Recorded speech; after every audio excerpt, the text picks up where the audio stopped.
Assalamualaikum warahmatullahi wabarakatuh. Alhamdulillah, alhamdulillahilladzi hadana lil Islam.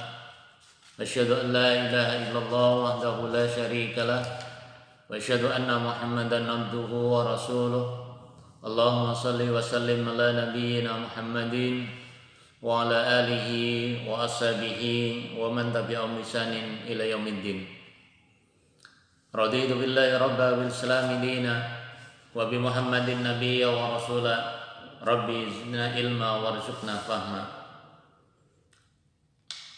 Qala Allah ta'ala fil Qur'anil Karim, a'udzu billahi samil alim minasy syaithanir rajim. Ya ayyuhalladzina amanu taqullaha haqqa tuqatih wa la tamutunna illa wa antum muslimun. Mari kita bersyukur kepada Allah Subhanahu wa ta'ala, karena Allah dengan segala curahan rahmatnya memberikan kenikmatan kepada kita, nikmatul iman wal Islam.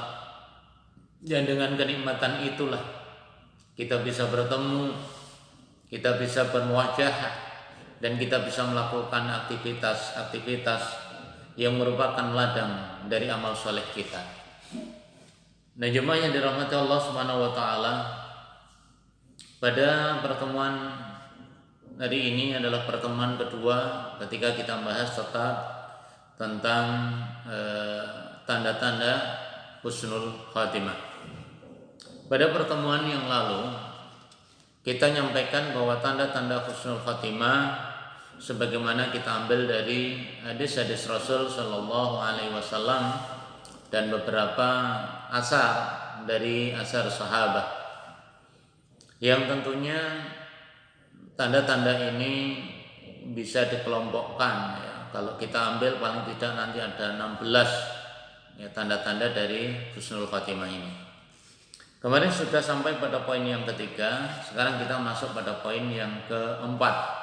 Pada poin yang pertama, orang yang husnul khatimah adalah orang yang sempat mengucapkan kalimat tauhid la ilaha illallah ya, sebelum wafatnya ketika nazak.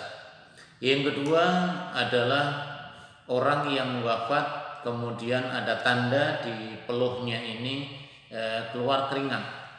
Jadi ada tanda di peluhnya keluar keringat, yang keringat itu terus menerus keluar. Bahkan kadang-kadang sampai dimandikan, dikafani, kemudian keringat itu tetap keluar, maka itu sebagai tanda mereka adalah husnul khatimah. Kemudian yang berikutnya adalah orang yang diwafatkan pada hari Jumat.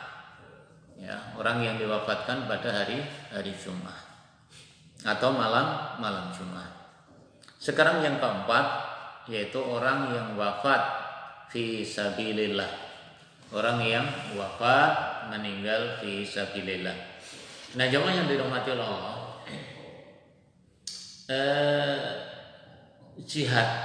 jihad atau berjuang fi sabilillah, jihad fi sabilillah itu adalah puncak dari ibadah, ya, puncak dari ibadah.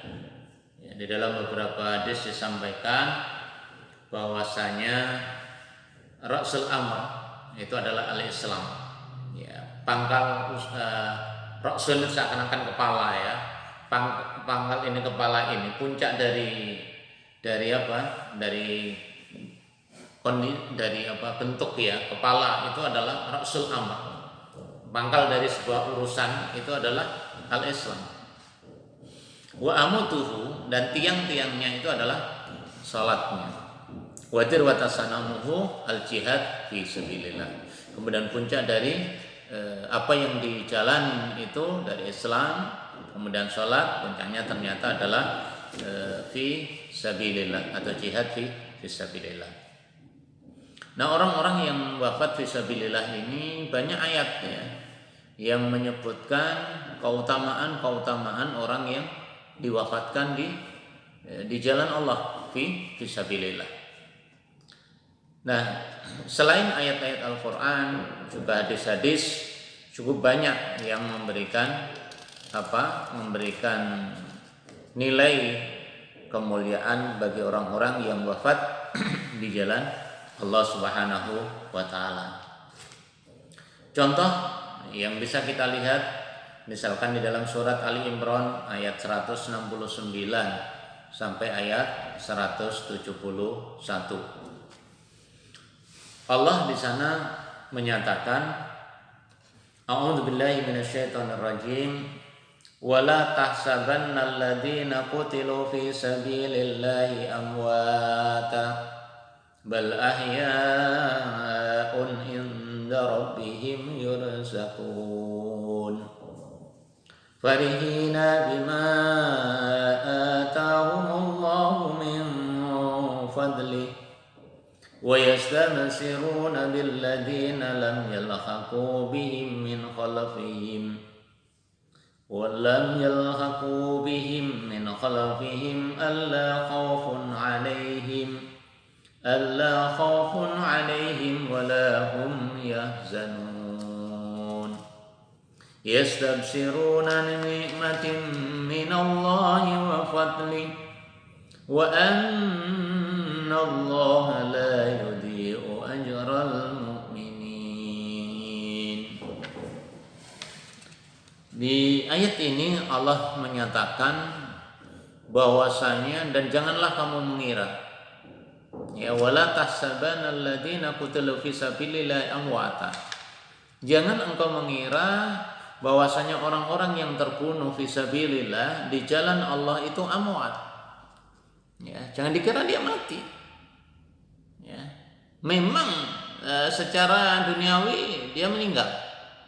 Dia diwafatkan oleh Allah Subhanahu wa taala ketika berada di medan perang. Ya. Tetapi pada dasarnya bal ahya'un inda rabbihim yurzaqun.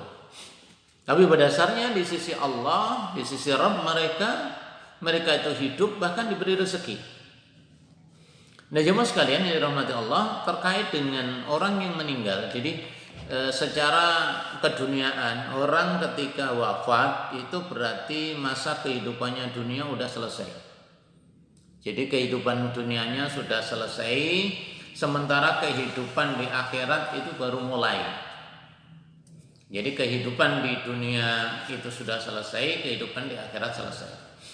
Nah, yang kedua, orang yang wafat itu adalah jasadnya dia dikembalikan ke tanah. Karena memang aslinya dari tanah.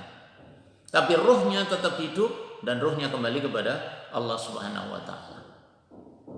Makanya mereka itu tidak wafat dalam arti ruhnya justru di desa yang lain berada ditempatkan oleh Allah di paruh-paruh burung yang ada di surga dan dia berkeliling ya di burung-burung yang hijau itu. Nah, Allah menyebutkan bal ahya'un ya, bahkan mereka hidup di sisi Rabb mereka inda rabbihim ya yurzaqun lagi, dia diberi rezeki.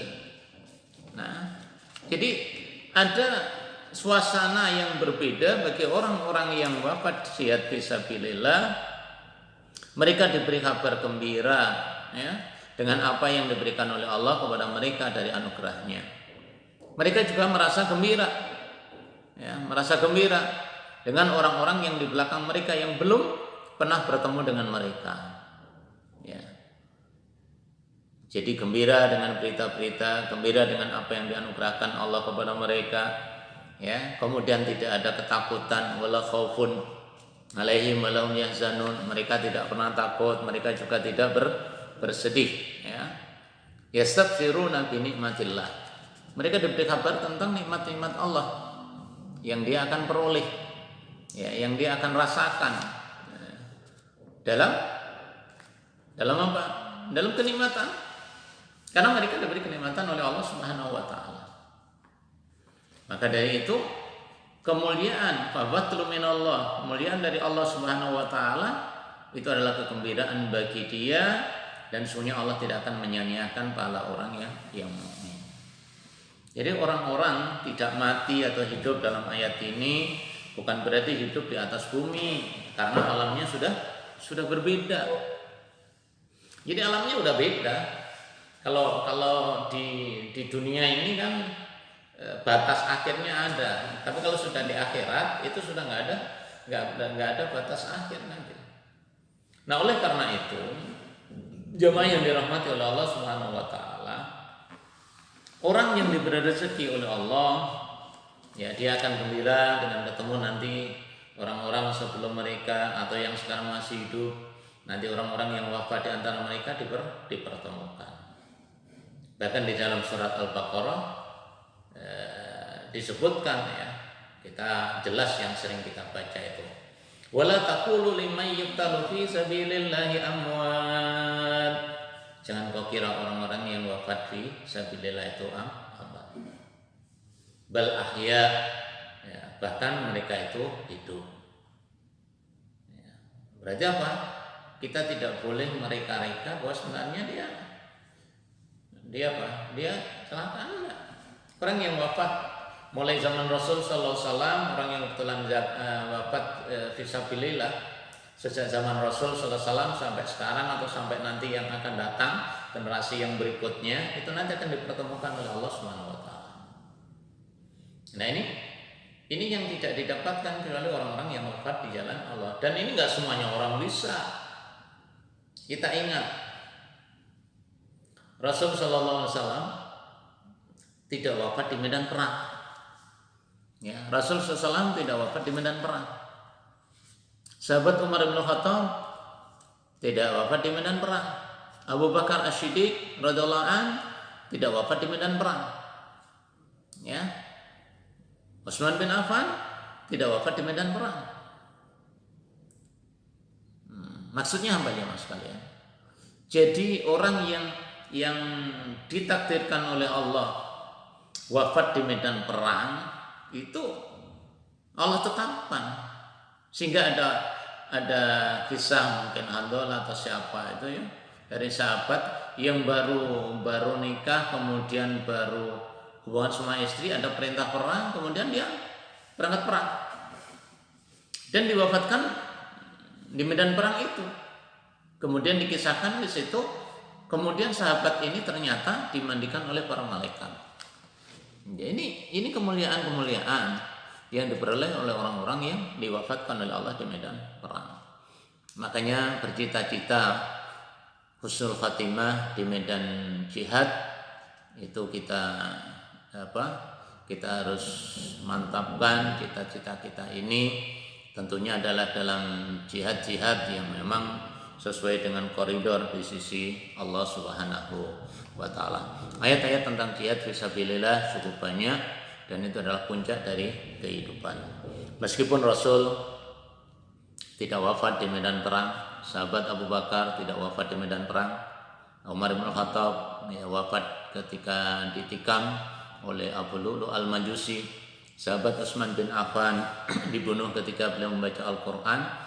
Ya, siapapun yang berniat untuk senantiasa mohon kepada Allah bisa diwafatkan di medan perang atau fisabilillah, boleh jadi Allah mewafatkan dalam kondisi kita di atas tempat tidur, tapi bisa dinilai dengan sebagai orang-orang yang fisabilillah. Nah, dalam kesempatan ini jemaah yang dirahmati Allah, saya akan sampaikan beberapa hadis yang keutamaan orang-orang yang wafat fisabilillah, yang kemudian dikenal sebagai orang-orang yang husnul khatimah.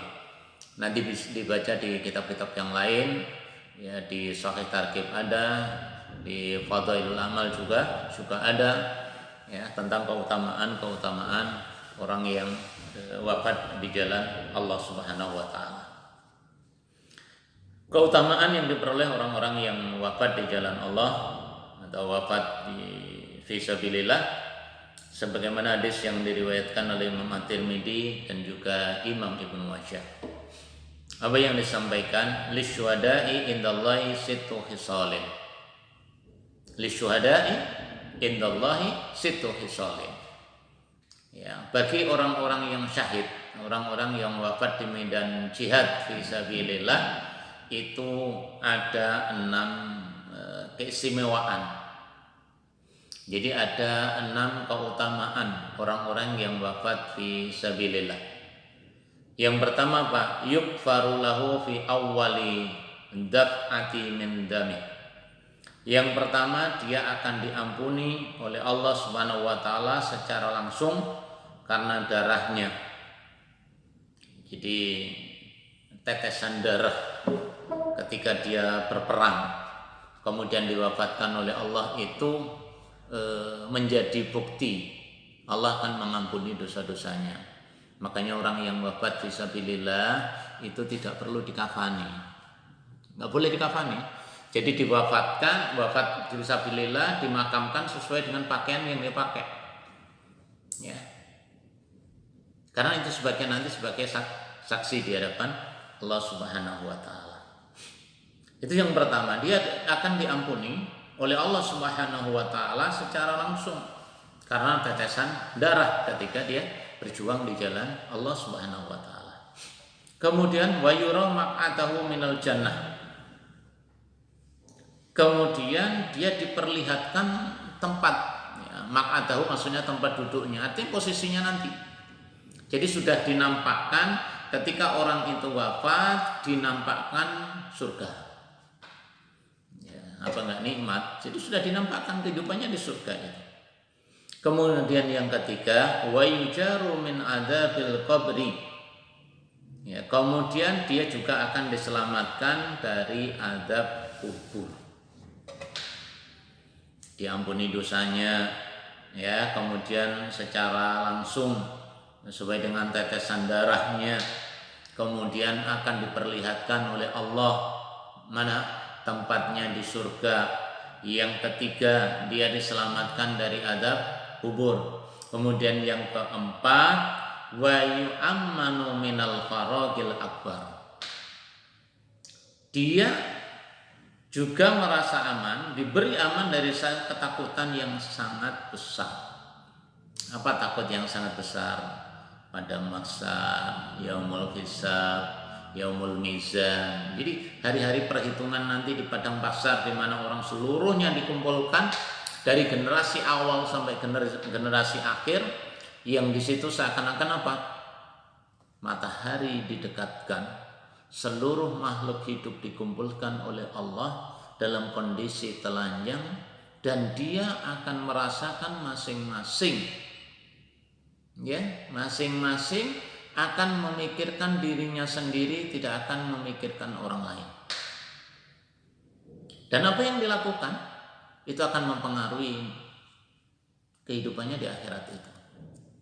Nah, bagi orang-orang yang wafat di medan jihad, ternyata itu enggak ada. Itulah aman.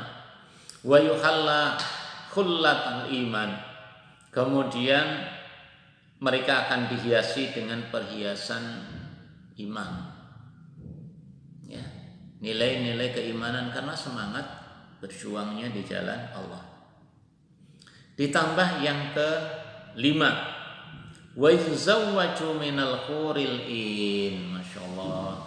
Dia nanti, mereka yang wafat di medan jihad akan dikawinkan dengan bidadari-bidadari surga. Ya, kalau di dalam hadis yang lain itu disediakan berapa? 60 atau 62 gitu ya, saya agak lupa. Jadi disediakan bidadari-bidadari surga. Bukan hanya dunia, tapi bidadari-bidadari surga itu yang disiapkan oleh Allah untuk orang-orang yang musyrik. Kemudian yang keenam, jemaah sekalian, apa yang disiapkan oleh Allah dalam hadis ini? Wa yusaffa'u fi sab'ina insanan min aqaribihi. Wa yusaffa'u fi sab'ina insanan min aqaribihi. Jadi dia diberi hak nanti memberikan syafaat kepada berapa? Kepada 70 orang. Ya, sab'ina insanan, 70 orang dari keluarganya. Jadi ini mulianya orang-orang yang diwafatkan di medan jihad. Nah, ini jemaah sekalian, kemuliaan yang dimiliki oleh seseorang yang diwafatkan oleh Allah di medan jihad.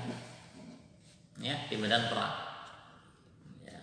Kalau kita hari ini belum ada markas atau medan di mana kita berjuang. Tapi kita mohon kepada Allah, ya kalau tidak bisa wafat di medan perang, paling tidak mati syahid, ya fit dunia, mungkin ketika tidur, kemudian kita banyak berdoa, ya banyak bermunajat sehingga Allah menjadikan kita orang-orang yang syahid, kelompok orang-orang yang syahid. Sementara di dalam riwayatnya Imam An-Nasa'i dan sanadnya adalah sahih, ruwiya anna rajulan qala ya Rasulullah ma balul mu'minina yuftanuna fi kuburihim illa syahida qala kafa bi bariqatis suyufi ala ra'sihi fitnah.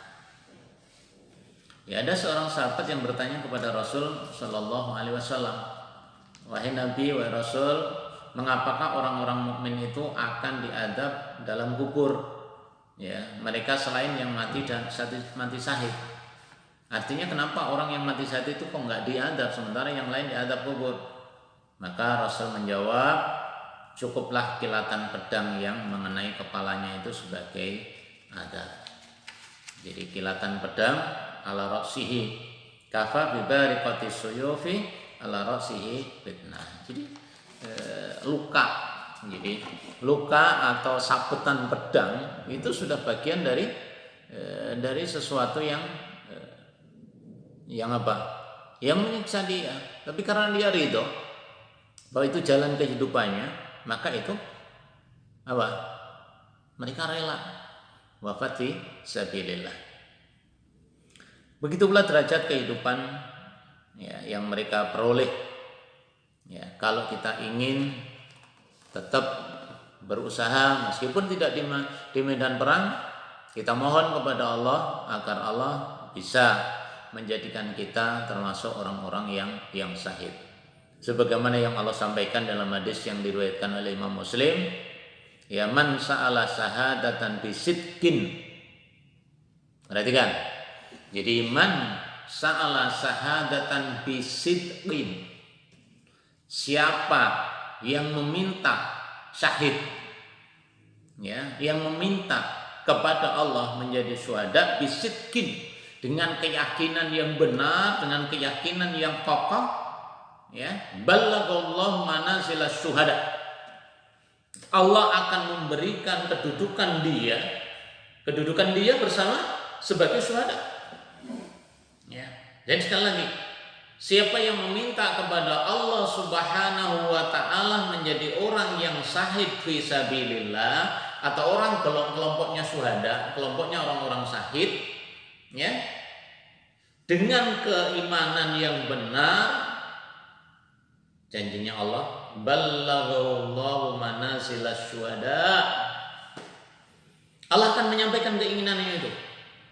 Allah akan memberikan keinginannya itu. Allah akan memenuhi apa yang diinginkan itu sebagai orang yang berada pada kedudukan syuhada, pada kedudukan orang-orang yang mati syahid. Wa immata ala firashihi, walaupun dia nanti ternyata diwafatkan oleh Allah dalam posisi firashihi. Di mana? Di tempat tidurnya. Maka jemaah sekalian, kita punya niat, punya ghirah, kita punya keinginan, harus itu. Ya, kalau ada orang Islam tidak ada niat menjadi orang-orang yang syuhada, menjadi orang-orang yang dijamin oleh Allah dengan kemuliaan, ya, itu berarti hidupnya nanti nggak ada nilainya. Ya, walaupun ada nilainya, tetapi ini keunggulan di hadapan Allah, kemuliaan yang diberikan oleh Allah. Kalau Allah tidak mewafatkan kita di medan jihad, tapi kita minta kepada Allah, berusaha, ya, memohon kepada Allah Subhanahu wa taala, karena takdirnya manusia berbeda, Allah bisa mewafatkan kita sebagai orang-orang yang memiliki kedudukan syuhada, sebagai orang yang syahid, walaupun kita diwafatkan di atas tempat tidur. Subhanallah, ini yang kita ambil. Makanya kita berdoa. Karena hadisnya apa? Man sa'ala syahadah. Siapa yang meminta kepada Allah menjadi orang-orang yang syahid bisitkin, dengan kemauan yang kuat, dengan keinginan yang kuat, ya, dengan keinginan yang sungguh-sungguh, maka janjinya Allah, balaghallahu manazila syuhada, Allah akan menyampaikan, Allah akan memenuhi, Allah akan memberikan kedudukan dia yang senantiasa mohon kepada Allah, kedudukan sebagai syuhada, wa in mata ala firasihi, walaupun orang itu wafat di atas tempat tidurnya, tapi dikelompokkan oleh Allah sebagai orang-orang yang syahid, ya, dikelompokkan oleh Allah orang-orang yang wafat husnul khatimah, yang tentunya kemuliaannya sebagaimana orang-orang yang mati di medan jihad. Walaupun kenikmatan masing-masing yang diwafatkan di atas tempat tidur dengan orang yang berjuang tentunya akan berbeda. Nah, jemaah sekalian, nikmat kan? Tapi sekali lagi kita tetap memohon kepada Allah, punya keinginan, ya, punya keinginan apa? Diwafatkan oleh Allah dalam posisi husnul khatimah, lebih-lebih menjadi orang yang dikelompokkan kepada orang-orang yang syuhada. Jemaah sekalian yang dirahmati Allah. Nah, kemudian yang kelima adalah orang-orang yang digolongkan sebagai syuhada, ya, apabila mereka sudah berjuang, jadi berjuang, kemudian berperang, kemudian mengalami luka-luka, ya, akibat perang itu, maka dia nanti bisa pada posisinya syuhada, posisinya orang-orang yang mendapatkan kedudukan sebagai syahid. Mereka digolongkan sebagai orang yang wafat husnul khatimah dan gugur di medan perang. Jadi luka, ya, habis perang, kemudian tidak langsung wafat, tapi luka-luka dulu. Ya, habis luka dia bersabar dengan luka-luka itu, kemudian ternyata Allah mewafatkan, maka orang itu nilainya sama dengan orang yang wafat sebagai syuhada. Allah berfirman dalam hadis yang diriwayatkan oleh Imam Abu Dawud dan Imam Al-Hakim, Rasul menyampaikan, man fusila fi sabilillahi famata aw qutila fahuwa syahidun. Ya, man fusila fi sabilillah famata aw qutila fahuwa syahidun. Barang siapa yang berangkat berperang di jalan Allah lalu dia mati, maka dia mati syahid. Aw waqasahu farasuhu aw ba'iruh, atau lantaran apa ya? Alhamdulillah. Atau lantaran dia jatuh kemudian di kala perang itu kemudian terinjak unta atau terinjak kudanya, ya, atau mati di atas tempat tidurnya, ya, maka itu juga dianggap sebagai orang-orang yang syahid. Ya. Auladhathu hamah, atau sesuatu sebab, ya, sesuatu sebab yang lain, ya, maka orang-orang itu digolongkan orang yang mati syahid. Bi ayyi hadfin sya'allahu fa innahu syahidun wa anna lahul jannah. Nah, orang-orang yang sudah berperang, ya, sudah berangkat perang kemudian mengalami luka-luka, ya, atau kemudian di saat perang mungkin karena perang kemudian unta atau kudanya sempat lari, kemudian orang ini terinjak, ya, oleh untanya atau oleh kudanya, maka dia juga syahid. Atau kemudian dia luka-luka pulang, kemudian sampai berbaring di rumahnya, arti sakit atau dirawat. Nah, dirawat itu berarti apa? Wafat ala firasih, wafat di atas pembaringan, maka dia juga syahid. Nah, karena dia syahid, maka dia apa janjinya Allah? Fa innahu syahidun wa anna lahul jannah. Orang yang demikian itu syahid dan dia akan masuk surga.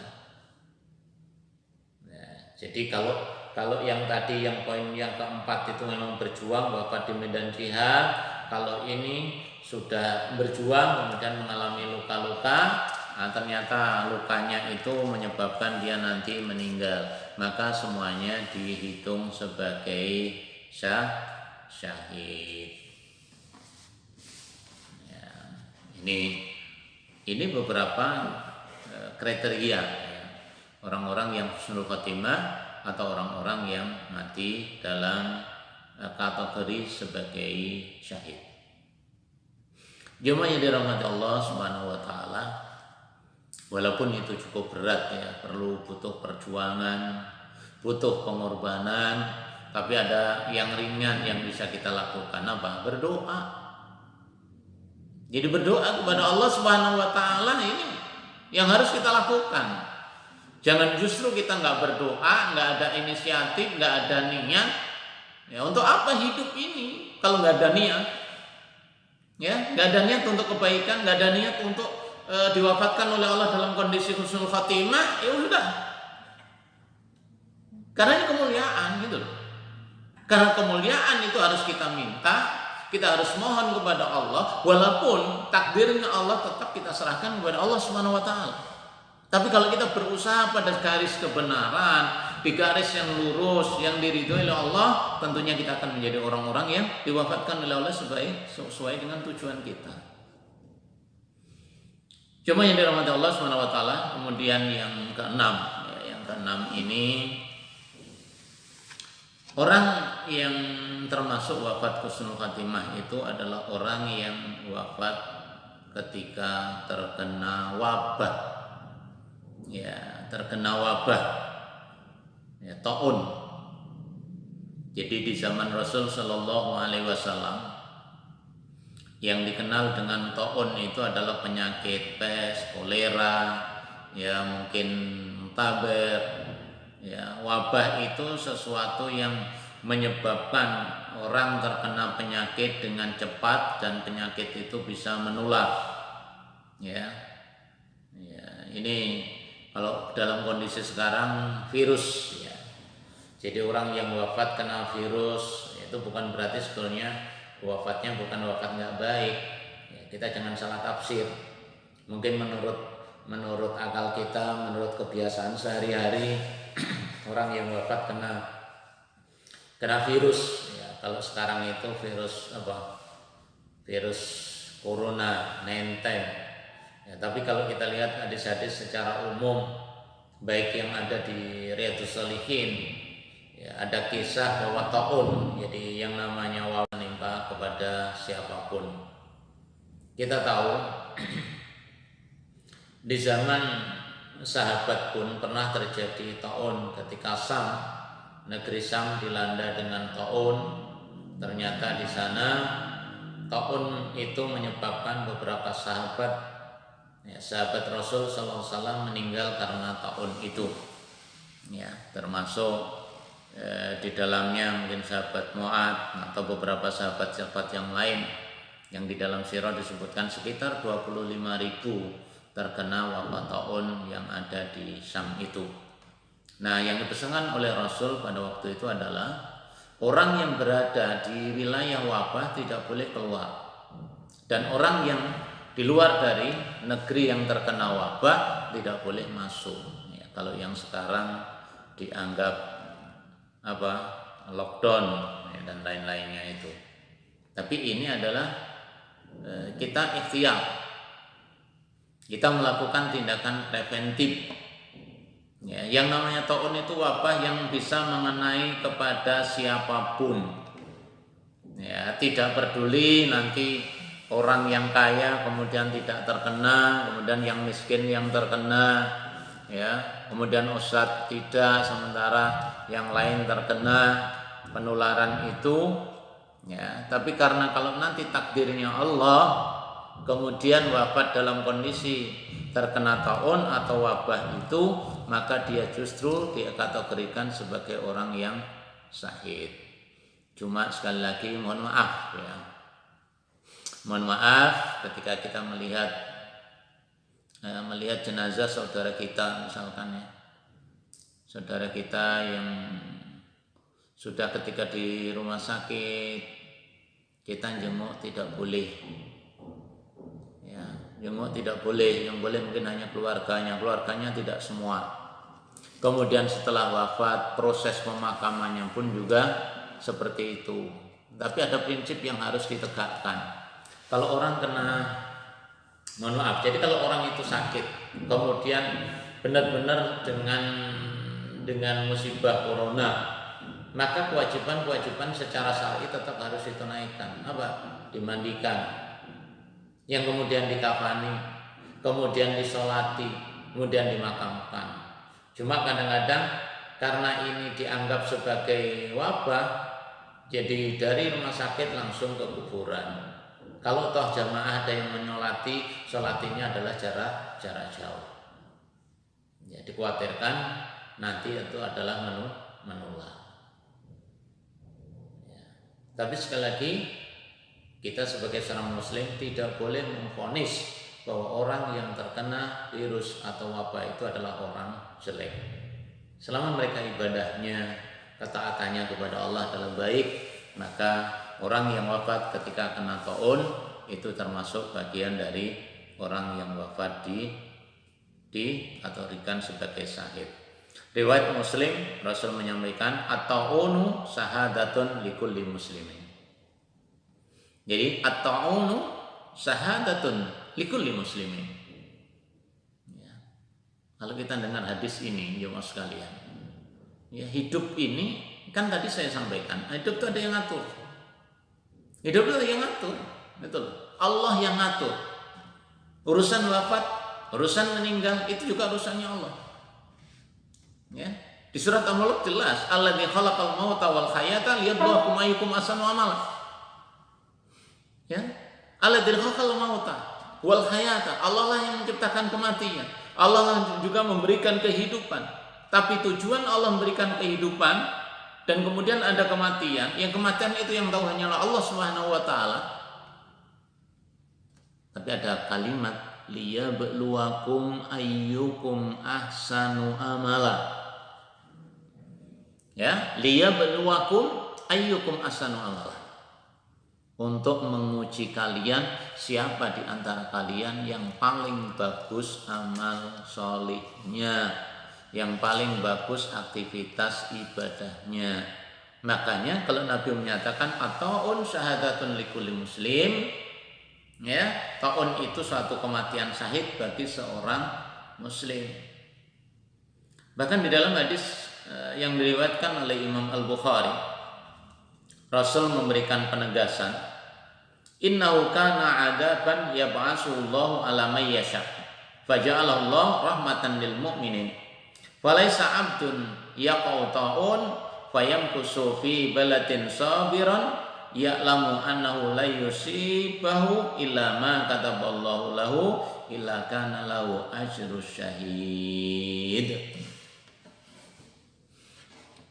Jadi Rasul menyampaikan di dalam hadis itu, ya sesungguhnya ta'un, innahu, maksudnya ini adalah sesungguhnya ta'un itu kana adaban yab'asullahu ala may yasha. Jadi ta'un ini adalah adabnya Allah yang akan dikirim kepada siapa saja yang dikehendaki. Ya, tetapi Allah jadikan ya dia sebagai rahmah. Faja'alahu Allahu rahmatan lil mu'minin. Ya, faja'alahu rahmatan lil mu'minin. Justru Allah menjadikan ta'un wabah itu rahmat bagi orang mukmin. Maka falaisa abdun yaqau ta'un fayamkusu fi balatin sabiran. Kalau kemudian orang-orang mukmin atau seorang pun yang diserang ta'un lalu dia tetap tinggal di tempatnya, jadi tempat tetap tinggal di daerahnya, ya, dengan tabah, syaratnya apa? Sabiron, dengan bersabar, ya'lamu annahu la yusibahu illa ma kataballah. Selain dia sabar, dia meyakini bahwa tidak ada musibah yang menimpa seseorang kecuali atas kehendaknya Allah. Nah, ini syaratnya. Jadi orang itu taun itu menjadi wabah.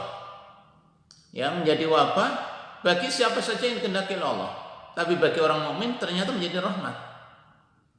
Ya, karena menjadi rahmat, ketika terjadi taun, kemudian dia tetap tinggal di tempatnya, tentunya itu tetap harus berobat, ya, tetap ikhtiar, berusaha mengobatin dirinya, bukan berarti diem, alasannya biarlah nanti kalau mati kan mati syahid. Enggak, tetap kita ikhtiar, berusaha, penuh dengan kesabaran. Ya, kemudian apa? Yakin bahwa musibah itu yang menetapkan adalah Allah dan Allah tidak keliru menetapkan itu. Yakin bahwa musibah itu ditentukan, ditimpakan, itu sudah menjadi ketetapan Allah Subhanahu wa taala.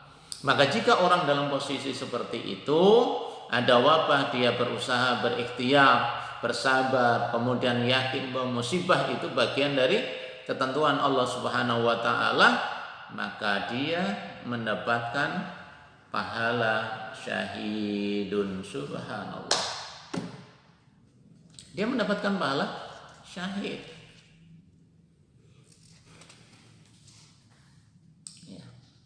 Enak ya? Jadi kalau seperti ini ya kita nggak sedih lah. Ada musibah kita tetap menjaga diri. Bagaimana musibah itu tidak mengenai kita.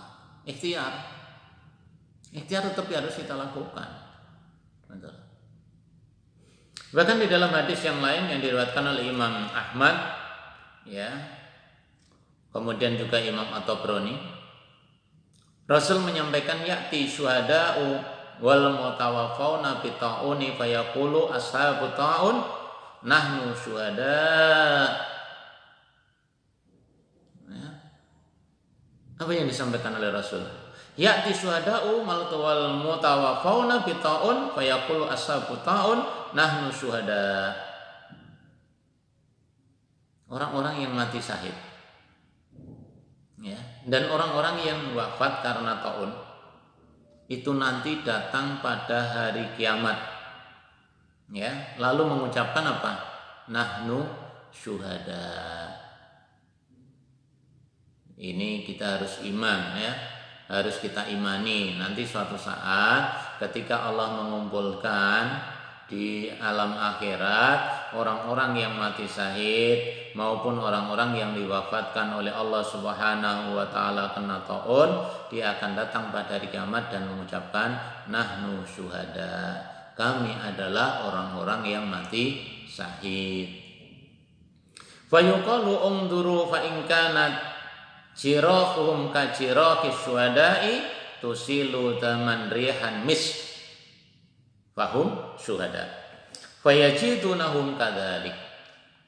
Perintahnya Rasulullah SAW di dalam kalimat ini, kalau Allah kemudian oleh Allah Subhanahu wa taala, fayuqalu, jadi kemudian Allah nanti berfirman di sana. Ya, Allah berfirman kepada malaikat, sampaikan kepada malaikat, lihatlah. Ya. Fangdur, lihatlah.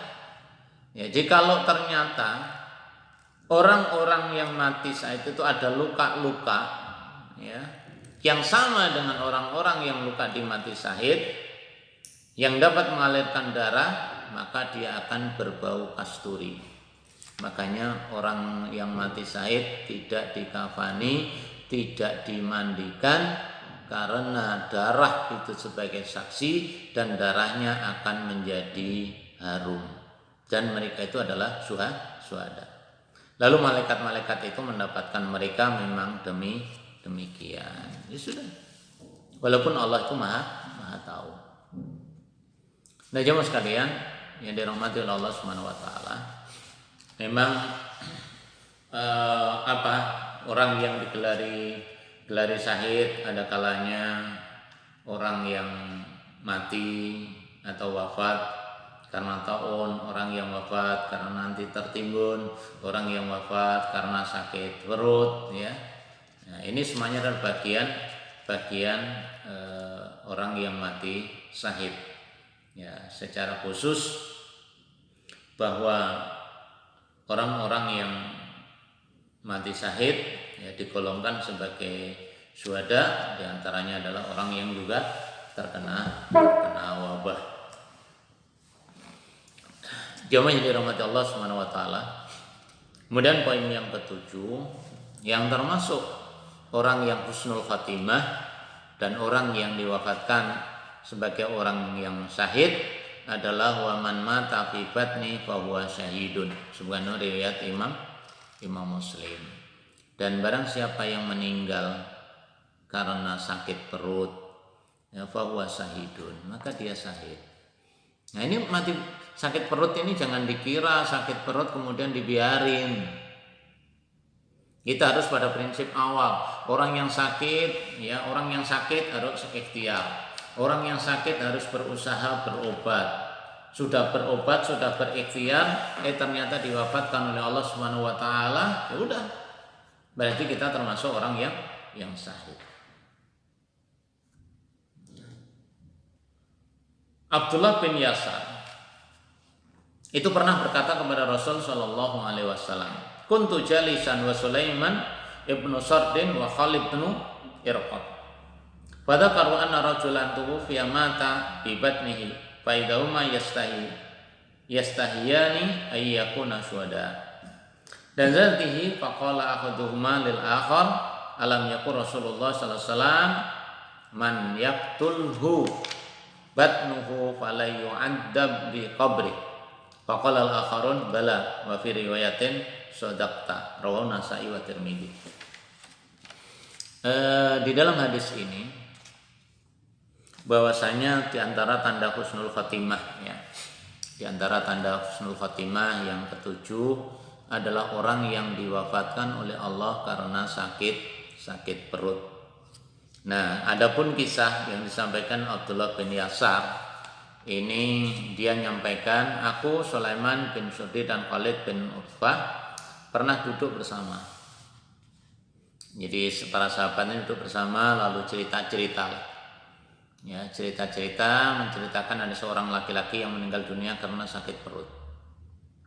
Nah, kemudian dari kelompok itu, dari bercengkrama itu, maka dua orang itu akan menjadi saksi atas jenazahnya itu.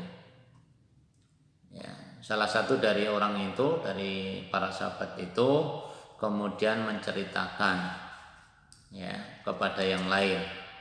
Kemudian mengambil hadis Rasul Shallallahu Alaihi Wasallam, menyampaikan hadis Rasul Shallallahu Alaihi Wasallam, man yaqtulhu batnuhu fala yu'adziba fi qabrihi. Faqala al-akharun bala wa fi riwayatin shadaqta. Kemudian ada yang menyampaikan hadisnya Rasul bahwa siapa yang mati karena sakit perut, ya, karena sakit perut dan bersabar, tentunya sudah berobat, sudah ikhtiar, maka mereka tidak akan diadab di kuburnya. Sebagian yang lain menjawab betul. Dalam satu riwayat ini dianggap bahwa kisah yang disampaikan di sini adalah kisah yang benar. Maka orang yang wafat karena sakit perut bisa digolongkan sebagai orang yang husnul khatimah, orang yang syuhada. Tentunya apa? Tentunya orang itu beriman, tetap berikhtiar, berusaha untuk mengobati sakitnya. Kemudian yang ke-8 dari tanda-tanda husnul khatimah adalah orang yang wafat karena tertimbun, ya, karena tertimbun atau juga karena tenggelam, ya, kita gabung. Jadi orang yang wafat karena tertimbun atau karena tenggelam. Yang disampaikan oleh Rasul Shallallahu Alaihi Wasallam, kenapa mereka digolongkan sebagai seorang yang husnul khatimah atau digolongkan sebagai orang yang syahid, sebagaimana Rasul sampaikan di dalam hadis yang diriwayatkan oleh Imam Bukhari dan juga oleh Imam Muslim, asy-syuhada'u khamsatun. Yang tergolong dengan orang yang mati syahid itu ada 5. Al-mat'unu, orang yang wafat karena taun. Kemudian wal mabtunu, ya, orang yang sakit perut, ini sudah kita bahas, ya. Wal ghariqu, kemudian orang yang tenggelam, ya. Ini yang sedang kita bahas, orang yang tenggelam. Kemudian wasahibul hadmi, ya, yang keempat orang yang tertimpa keruntuhan. Wasyahidu fisabilillah, dan orang yang syahid di jalan Allah. Semuanya ini jemaah sekalian, orang yang kena taun tetap berikhtiar berobat. Orang yang kena sakit perut tetap berikhtiar berobat, bukan berarti enggak. Jadi tetap berobat, berikhtiar, ya, berusaha bagaimana dia menjaga kesehatannya. Nah, adapun orang yang tenggelam ini macam-macam sebabnya. Misalkan ada tsunami, akhirnya dia tenggelam, ya, atau karena banjir kemudian dia tenggelam, atau juga yang kena reruntuhan, ya, kena reruntuhan misalkan karena gempa, maka ini termasuk orang-orang yang syahid. Kalau sengaja terjun dari tempat yang tinggi, ya, atau terjun tenggelam, sengaja tenggelam, itu namanya bukan syahid. Itu anggap saja kalau niatnya terjun itu mungkin niatnya bunuh diri, ya. Tapi kalau tertimpa karena tanah longsor, karena banjir, karena ada gempa, maka semuanya dinilai sebagai seorang syahid. Kemudian yang ke-9, 9 ini adalah termasuk orang-orang yang wafat dalam kondisi husnul khatimah, adalah orang-orang yang wanita yang hamil, yang kemudian melahirkan, atau ketika hamil, ya, kemudian beliau wafat, ya, karena janinnya di dalam wafat, atau ketika melahirkan ada kalanya janinnya wafat, ada kalanya janinnya hidup. Nah, maka ketika ibunya itu wafat, maka ibunya dianggap sebagai orang yang mati syahid. Jadi ibu-ibu yang berjuang melahirkan itu adalah sebuah perjuangan yang sangat keras, ya, perjuangan yang sangat tinggi, pengorbanan yang sangat dahsyat, ya. Jadi saya kalau istri itu melahirkan, paling tidak kalau bisa mendampingi ya kita dampingi. Tapi kalau ternyata tidak, ya kita serahkan aja sama Allah. Tapi perjuangan seorang istri ini perlu motivasi yang tinggi, ya. Makanya kadang-kadang ada orang yang setelah melahirkan itu tidak boleh tidur, ya, kemungkinan karena darahnya banyak keluar kemudian drop, bisa juga wafat. Tapi kalau memang nggak disengaja tertidur kemudian wafat, itu udah husnul khatimah, ya, husnul khatimah dia, dan termasuk orang-orang yang syahid. Kalau hidup selamat, alhamdulillah. Atau mungkin habis operasi sesar, bayinya sukses diambil, nggak tahu ibunya wafat. Maka wafatnya ibunya itu dalam kondisi husnul khatimah. Rasul SAW di dalam hadis dari Ubadah bin Samit, hadis ini diriwayatkan oleh Imam Ahmad dan Ad-Darimi dengan sanad yang sahih. Dari Ubadah bin Samit, dia menyampaikan, Ana Rasulullah sallallahu alaihi wasallam ada Abdullah bin Rawahah. Qala fama tahuzu lahu an firasi. Wa qala adatri man syuhada min ummati. Qalu qatlul muslim syahadatun. Qala inna syuhada'a ummati idza laqalilun. Qatlul muslimin syahadah wa ta'un syahadah wal mar'atun yaqtuluha waladuha syam'a syahadatun yajurruha waladuha bisararihi ilal jannah. Nabi SAW menyampaikan, sesungguhnya Rasul SAW bersabda sebagaimana yang disampaikan oleh sahabat Ubadah bin Samit. Jadi ada ketika Abdullah bin Rawahah, ya, yang pada waktu itu tidak bisa berpisah dari tempat tidurnya karena sakit ya, tentunya karena sakit. Lalu Nabi menyampaikan, tahukah engkau siapa saja umatku yang dapat digolongkan sebagai syahid? Ya, seakan-akan Nabi itu bertanya gitu loh. Maka para sahabat menjawab, ya, orang yang mati syahid itu adalah orang yang terbunuh di medan perang. Ya.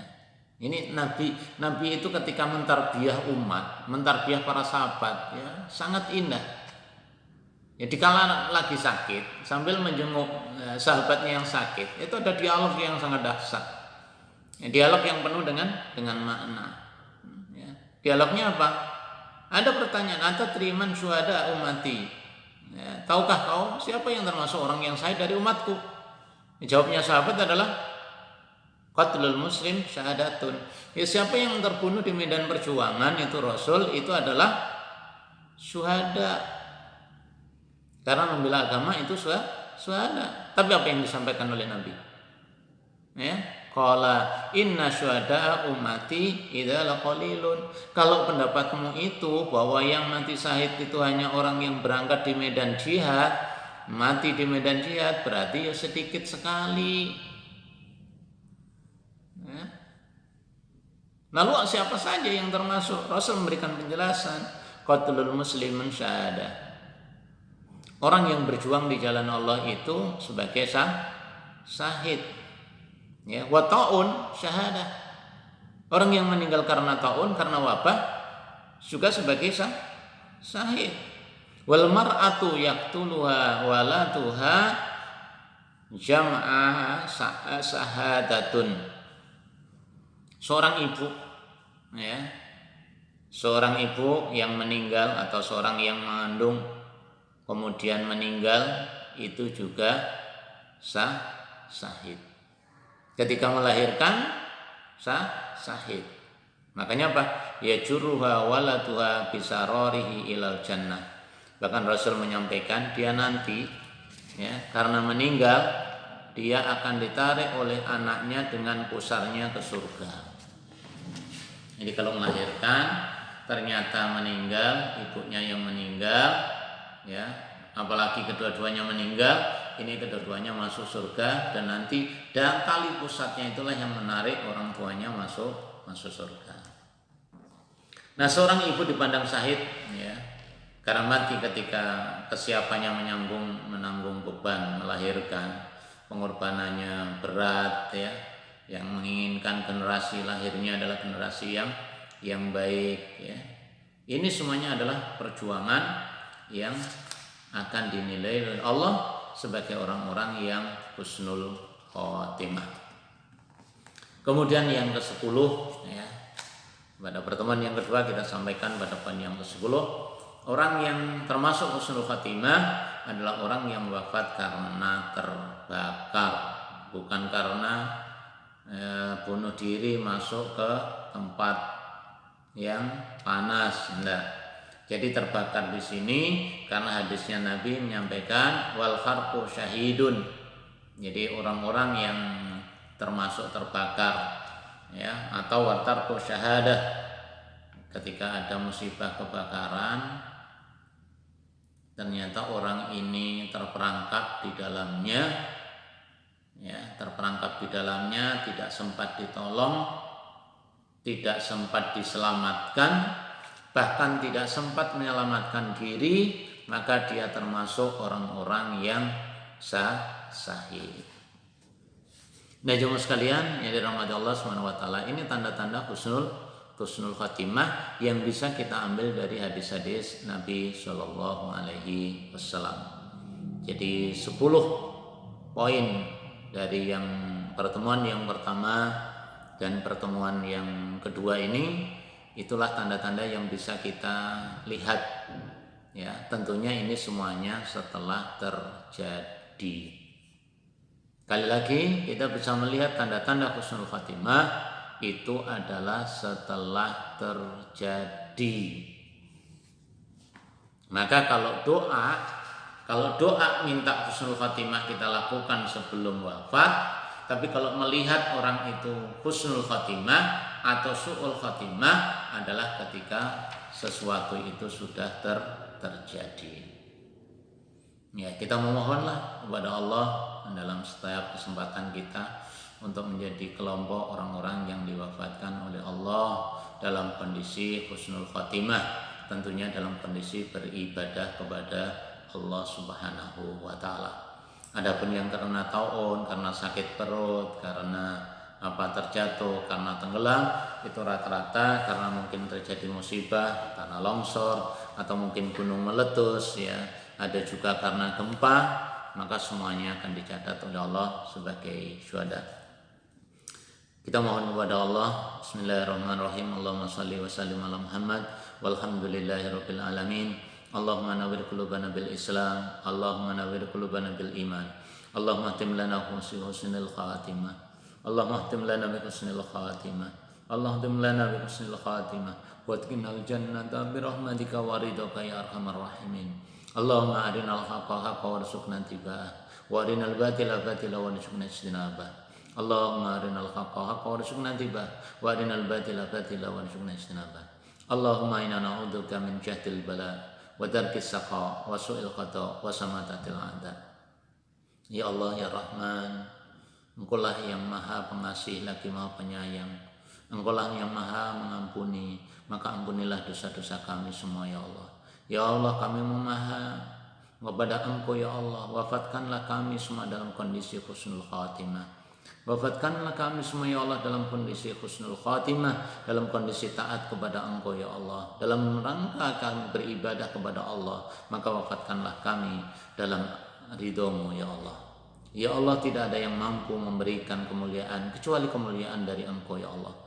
Tidak ada yang mampu melindungi kami kecuali perlindungan dari Engkau ya Allah. Selamatkanlah kami semua dari azab-Mu ya Allah. Jadikanlah kami semua hamba-hamba-Mu yang senantiasa tunduk dan patuh terhadap ketetapan-Mu ya Allah.